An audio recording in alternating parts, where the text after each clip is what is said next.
ओम श्री गणेशाय नमः। हमारे YouTube चैनल पर आप सभी दोस्तों का हार्दिक स्वागत है। दोस्तों, आज पूर्णिमा के दिन सत्यनारायण व्रत की कथा हम सुनाने वाले हैं। कथा शुरू करें उससे पहले आप लोगों से हाथ जोड़कर विनम्र निवेदन है, कृपया चैनल को लाइक और सब्सक्राइब अवश्य करें। आइए कथा को श्रवण करते हैं। बोलिए श्री सत्यनारायण भगवान की जय। एक समय की बात है, नैमिषारण्य तीर्थ में शौनक आदि 88,000 ऋषियों ने श्री सूत जी से पूछा, हे प्रभु, इस कलयुग में वेद विद्या रहित मनुष्यों को प्रभु भक्ति किस प्रकार मिल सकती है तथा उनका उद्धार कैसे होगा। हे मुनिश्रेष्ठ, कोई ऐसा तप बताइए जिससे थोड़े समय में ही पुण्य मिले और मनोवांछित फल भी मिल जाए। इस प्रकार की कथा सुनने की हम लोग इच्छा रखते हैं। तब सभी शास्त्रों के ज्ञाता सूत जी बोले, हे वैष्णव में पूज्य, आप सभी ने प्राणियों के हित की बात पूछी है, इसलिए मैं एक ऐसे श्रेष्ठ और व्रत के बारे में आप लोगों को जरूर बताऊंगा जिसके बारे में नारद जी ने लक्ष्मी नारायण जी से पूछा था और लक्ष्मीपति श्री हरि ने नारद जी से कहा था। अब आप भी इसे सुनिए। एक समय की बात है, नारद जी दूसरों के हित की इच्छा के लिए अनेकों लोकों में घूमते हुए मृत्युलोक में जा पहुँचे। यहाँ उन्होंने अनेक योनियों में जन्मे सभी मनुष्यों को अपने कर्मों के अनुसार पीड़ा झेलते हुए देखा। उनका दुख देख नारद जी सोचने लगे कि ऐसा क्या किया जाए जिससे निश्चित रूप से मानव के दुखों का अंत हो जाए। इसी विचार पर मनन करते हुए वो विष्णु लोक में गए। वहाँ वह नारायण की स्तुति करने लगे और बोले, हे भगवान, आप अत्यंत शक्ति से संपन्न हैं, निर्गुण स्वरूप सृष्टि के कारण भक्तों के दुख को दूर करने वाले हैं, आपको मेरा प्रणाम। नारद जी की स्तुति सुन विष्णु भगवान बोले, मुनिश्रेष्ठ, आपके मन में क्या बात है, उसे निसंकोच कहो। इस पर नारद मुनि बोले कि मृत्यु लोक में अनेक योनियों में जन्मे मनुष्य अपने कर्मों के द्वारा अनेकों दुख से दुखी हो रहे हैं। हे प्रभु, आप तो ये बताइए कि वो मनुष्य थोड़े प्रयास से ही अपने दुखों से कैसे छुटकारा पा सकते हैं।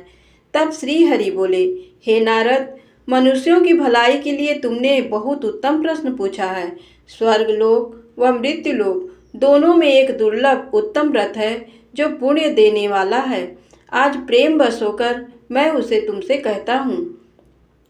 श्री सत्यनारायण भगवान का व्रत अच्छी तरह विधान पूर्वक करके मनुष्य तुरंत ही यहाँ सुख भोग कर मरने पर मोक्ष पाता है। श्री हरि के वचन सुन नारद जी बोले कि उस व्रत का फल क्या है प्रभु, और उसका विधान क्या है। ये व्रत किसने किया था, इस व्रत को किस दिन करना चाहिए, आप सब कुछ विस्तार से बताएं। नारद की बात सुनकर फिर श्री हरि बोले, दुख व शोक को दूर करने वाला, ये सभी स्थानों पर विजय दिलाने वाला है। मानव को भक्ति व श्रद्धा के साथ शाम को श्री सत्यनारायण की पूजा धर्म परायण होकर ब्राह्मणों व बंधुओं के साथ करने, साथ ही यथाशक्ति अनुसार भक्ति भाव से भगवान का भोग लगाएं, आरती गाएं और ब्राह्मणों सहित बंधु बांधवों को भी भोजन कराएं। उसके बाद स्वयं भोजन करें, कीर्तन भजन के साथ भगवान की भक्ति में लीन हो जाएं। इस तरह से सत्यनारायण भगवान का ये व्रत करने पर मनुष्य की सारी इच्छाएं निश्चित रूप से पूरी होती है। इस कलिकाल अर्थात कलयुग में मृत्यु लोक में मोक्ष का यही एक सरल उपाय बताया गया है। बोलिए श्री सत्यनारायण भगवान की जय। दूसरा अध्याय। सूत जी बोले, हे ऋषियों, जिसने पहले समय में इस व्रत को किया था उसका इतिहास कहता हूँ, ध्यान से सुनो।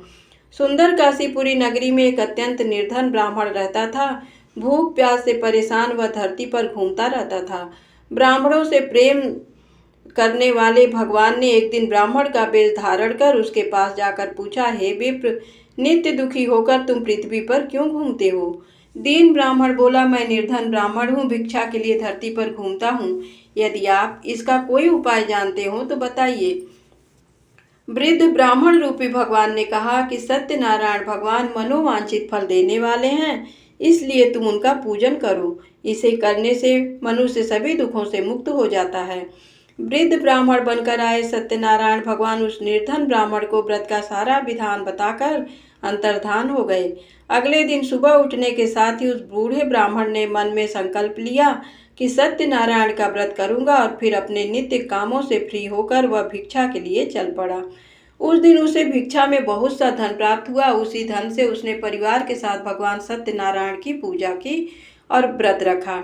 इस व्रत के करने के कुछ दिन बाद उसके सभी दुखों और कष्ट दूर होने लगे और देखते ही देखते वो एक संपन्न और अनेकों संपत्तियों का मालिक बन गया। तब हर महीने की पूर्णिमा के दिन वे ब्राह्मण सत्यनारायण की पूजा और व्रत करने लगा। इस प्रकार सत्यनारायण भगवान के इस व्रत को करके वह श्रेष्ठ ब्राह्मण सभी पापों और गरीबी से मुक्त हो गया और उसने एक दुर्लभ मोक्ष पद को प्राप्त किया।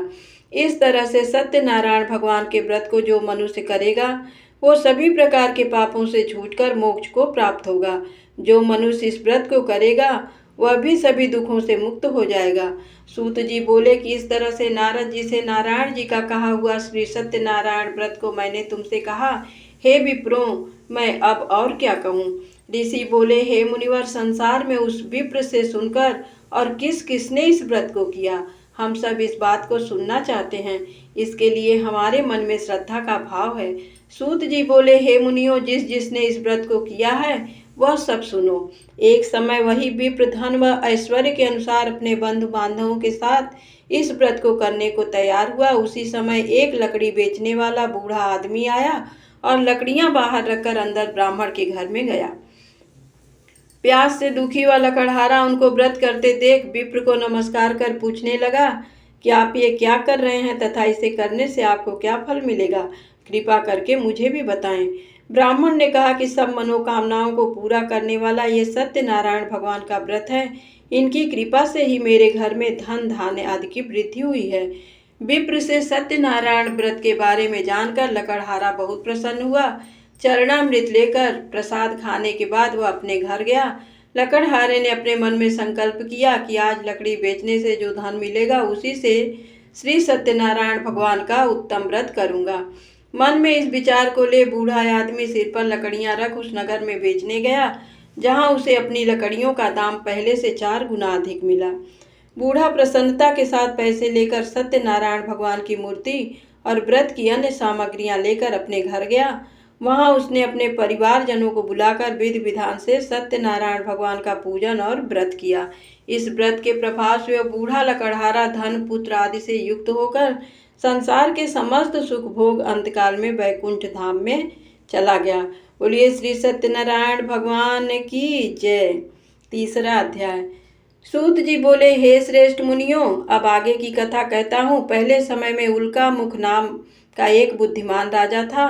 वह सत्य वक्ता और जितेंद्रिय था। प्रतिदिन देव स्थानों पर जाता और निर्धनों को धन देकर उनके कष्ट दूर करता था। उसकी पत्नी कमल के समान मुख वाली तथा सती साध्वी थी। भद्रशिला नदी के तट पर उन दोनों ने श्री सत्यनारायण भगवान का व्रत किया। उसी समय साधु नाम का एक वैश्य आया। उसके पास व्यापार करने के लिए बहुत सा धन भी था। राजा को व्रत करते देखकर वह विनय के साथ पूछने लगा, हे राजन, भक्ति भाव से पूर्ण होकर आप ये क्या कर रहे हैं? मैं सुनने की इच्छा रखता हूँ, तो आप कृपा करके मुझे बताएं। राजा बोला, मैं अपने बंधु बांधवों के साथ पुत्र आदि की प्राप्ति के लिए श्री सत्यनारायण भगवान का व्रत व पूजन कर रहा हूँ। राजा के वचन सुन साधु आदर से बोला, हे राजन, मुझे इस व्रत का सारा विधान कहिए। मैं भी इस व्रत को करूँगा। मेरी भी संतान नहीं है और इस व्रत को करने से निश्चित रूप से मुझे संतान की प्राप्ति होगी। राजा से व्रत का सारा विधान सुन व्यापार से निवृत्त हो अपने घर गया। साधु ने अपनी पत्नी को संतान देने वाले इस व्रत का वर्णन कह सुनाया और कहा कि जब मेरी संतान होगी तब मैं इस व्रत को करूंगा। साधु ने इस तरह के वचन अपनी पत्नी लीलावती से कहे। एक दिन लीलावती पति के साथ आनंदित हो सांसारिक धर्म में प्रवृत्त होकर सत्यनारायण भगवान की कृपा से गर्भवती हो गई। 10वें महीने में उसके गर्भ से एक सुंदर कन्या ने जन्म लिया। माता पिता ने अपनी कन्या का नाम कलावती रखा। एक दिन कलावती के माँ लीलावती ने अपने पति को याद दिलाया कि आपने सत्यनारायण भगवान के जिस व्रत को करने का संकल्प किया था उसे करने का समय आ गया है। आप इस व्रत को करिए। साधु बोला कि हे प्रिय, इस व्रत को मैं उसके विवाह पर करूंगा। इस प्रकार अपनी पत्नी को आश्वासन देकर वह नगर को चला गया। साधु ने एक बार नगर में अपनी कन्या को सखियों के साथ देखा तो उसे लगा कि उसकी कन्या अब विवाह योग्य हो गई है और उसने कन्या की योग्य वर ढूंढना शुरू कर दिया। एक दिन साधु की बात को ध्यान में रखते हुए एक नगर में पहुंचा और वहां देखभाल कर लड़की के सुयोग्य वाड़िक पुत्र को ले आया। सुयोग्य लड़के को देख साधु ने बंधु बांधवों को बुलाकर अपनी पुत्री का विवाह कर दिया। लेकिन दुर्भाग्य की बात ये कि साधु ने अभी भी श्री सत्यनारायण भगवान का व्रत नहीं किया। इस पर श्री सत्य भगवान क्रोधित हो गए और श्राप दिया। अपने कार्य में कुशल साधु बनिया जमाई को लेकर समुद्र के पास स्थित होकर रत्नसारपुर नगर में आया। वहां जाकर दामाद ससुर दोनों मिलकर चंद्रकेतु राजा के नगर में व्यापार करने लगे। एक दिन भगवान सत्यनारायण की माया से एक चोर राजा का धन चुरा कर भाग रहा था। उसने राजा के सिपाहियों को अपना पीछा करते देख चुराया हुआ धन वहां रख दिया जहां साधु अपने जमाई के साथ ठहरा हुआ था। राजा के सिपाहियों ने साधु वैश्य के पास धन पड़ा देखा तो वह ससुर जमाई दोनों को बांधकर प्रसन्नता से राजा के पास ले गए और कहा कि उन दोनों चोरों को हम पकड़ लाए हैं, आप आगे की कार्यवाही की आज्ञा दें। राजा की आज्ञा से उन दोनों को कठिन कारावास में डाल दिया गया और उनका सारा धन भी उनसे छीन लिया गया। श्री सत्यनारायण भगवान से श्राप से साधु की पत्नी भी बहुत दुखी हुई। घर में जो धन रखा था उसे चोर चुरा ले गए। शारीरिक तथा मानसिक पीड़ा व भूख प्यास से अति दुखी हो अन्न की चिंता में कलावती के ब्राह्मण के घर गई। वहां उसने श्री सत्यनारायण भगवान का व्रत होते देखा, फिर कथा भी सुनी। वह प्रसाद ग्रहण कर रात को घर वापस आई। माता ने कलावती से पूछा कि हे पुत्री, अब तक तुम कहाँ थी, तेरे मन में क्या है? कलावती ने अपनी माता से कहा, हे माता, मैंने एक ब्राह्मण के घर में श्री सत्यनारायण भगवान का व्रत देखा है। कन्या के वचन सुन लीलावती भगवान के पूजन की तैयारी करने लगी। लीलावती ने परिवार व बंधुओं सहित सत्यनारायण भगवान का पूजन किया और उनसे वर मांगा कि मेरे पति तथा जमाई शीघ्र घर आ जाएं। साथ ही ये भी प्रार्थना की कि हम सबका अपराध क्षमा करें।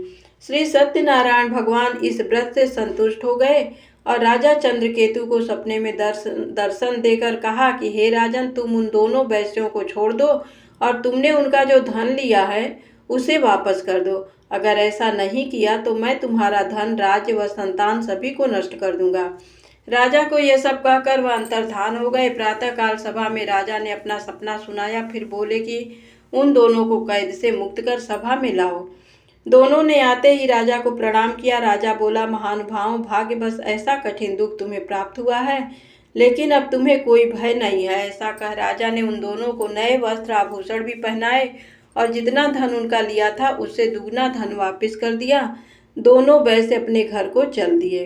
बोलिए श्री सत्यनारायण भगवान की जय। चतुर्थ अध्याय। सूत जी बोले, वैश्य ने मंगलाचार कर अपनी यात्रा आरंभ की और अपने नगर की ओर चल दिए। उनके थोड़ी दूर जाने पर एक दंडी वेशधारी श्री सत्यनारायण ने उनसे पूछा, हे साधु, तेरी नाव में क्या है? अभिवाड़ी बड़ी हंसता हुआ बोला, हे दंडी, आप क्यों पूछते हो? क्या धन लेने की इच्छा है? मेरी नाव में तो बेल व पत्ते भरे हुए हैं। वैश्य के कठोर वचन सुन भगवान बोले, तुम्हारा वचन सत्य हो। दंडी ऐसे वचन कह वहां से दूर चले गए। कुछ दूर जाकर समुद्र के किनारे बैठ गए। दंडी के जाने के बाद साधु वैश्य ने नित्य क्रिया के पश्चात नाव को ऊंची उठती देखकर अचंभा माना और नाव में बेल पत्ते आदि देख वह मूर्छित हो जमीन पर गिर पड़ा। वापस होश आने पर वह अत्यंत शोक में डूब गया। तब उसका दामाद बोला कि आप शोक न मनाएं, ये दंडी का शाप है, इसलिए हमें उनकी शरण में जाना चाहिए, तभी हमारी मनोकामना पूरी होगी। दामाद की बात सुनकर वह दंडी के पास पहुंचा और अत्यंत भक्तिभाव नमस्कार करके बोला, मैंने आपसे जो असत्य वचन कहे थे उनके लिए मुझे क्षमा दें। ऐसा कहकर रोने लगा। तब दंडी भगवान बोले, हे बणिक पुत्र, मेरी आज्ञा से बार बार तुम्हें दुख प्राप्त हुआ है, तू मेरी पूजा से विमुख हुआ। साधु बोला, हे भगवान, आपकी माया से ब्रह्मा आदि देवता भी आपके रूप को नहीं जानते, तब मैं अज्ञानी कैसे जान सकता हूँ? आप प्रसन्न होइए। अब मैं अपने सामर्थ्य के अनुसार आपकी पूजा करूँगा। मेरी रक्षा करो और पहले के समान नौका में धन भर दो। साधु वैश्य के भक्तिपूर्वक वचन सुनकर भगवान प्रसन्न हो गए और उसकी इच्छा अनुसार वरदान देकर अंतर्धान हो गए। ससुर जमाई दोनों जब नाव पर आए तो नाव धन से भरी हुई मिली। फिर वहीं अपने अन्य साथियों के साथ सत्यनारायण भगवान का पूजन कर अपने नगर को चल दिए। जब नगर के नजदीक पहुंचे तो दूत को घर पर खबर करने के लिए भेज दिया दूत साधु की पत्नी को प्रणाम कर कहता है कि मालिक अपने दामाद सहित नगर के निकट आ गए हैं। दूत की बात सुन साधु की पत्नी लीलावती ने बड़े हर्ष के साथ सत्यनारायण भगवान का पूजन कर अपनी पुत्री कलावती से कहा कि मैं अपने पति के दर्शन को जाती हूँ, तू कार्य पूर्ण कर शीघ्र आ जाना। माँ के ऐसे वचन सुन कलावती जल्दी में प्रसाद छोड़ अपने पति के पास चली गई। प्रसाद की अवज्ञा के कारण श्री सत्यनारायण भगवान रुष्ट हो गए और नाव सहित उसके पति को पानी में डुबो दिया। कलावती अपने पति को वहां ना पाकर रोती हुई जमीन पर गिर गई। नौका को डूबा हुआ देख वह कन्या को रोता देख साधु दुखी होकर बोला कि हे प्रभु, मुझसे तथा मेरे परिवार से जो भूल हुई है उसे क्षमा करें। साधु के दीन वचन सुनकर श्री सत्यनारायण भगवान प्रसन्न हो गए और आकाशवाणी हुई, हे साधु, तेरी कन्या मेरे प्रसाद को छोड़कर आई है, इसलिए उसका पति अदृश्य हो गया है। यदि वह घर जाकर प्रसाद खाकर लौटती है तो इसे इसका पति अवश्य मिलेगा। ऐसी आकाशवाणी सुन कलावती ने वैसे ही किया जैसा आकाशवाणी के दौरान भगवान ने कहा, और फिर प्रसाद ग्रहण करने के बाद जब वो वापस आई तो अपने पति के दर्शन करके अत्यंत प्रसन्न हुई। उसके बाद साधु अपने बंधु बांधवों सहित श्री सत्यनारायण भगवान का विधि विधान से पूजन करता है। इस लोक का सुख भोग व अंत में स्वर्ग को जाता है। बोलिए सत्यनारायण भगवान की जय। चतुर्थ अध्याय। सूत जी बोले, हे ऋषियों, मैं और भी एक कथा सुनाता हूँ, उसे भी ध्यान पूर्वक सुनो। प्रजा पालन में लीन तुंग ध्वज नाम का एक राजा था। उसने भी भगवान का प्रसाद त्याग कर बहुत ही दुख सहन किया। एक बार जंगल में जाकर वन्य पशुओं को मारकर वह बड़ पेड़ के नीचे आया। वहां उसने ग्वालों को भक्ति भाव से अपने बंधुओं सहित सत्यनारायण भगवान का पूजन करते देखा। अभिमान बस राजा ने उन्हें देखकर भी पूजा स्थान में नहीं गया और ना ही उसने भगवान को प्रणाम किया।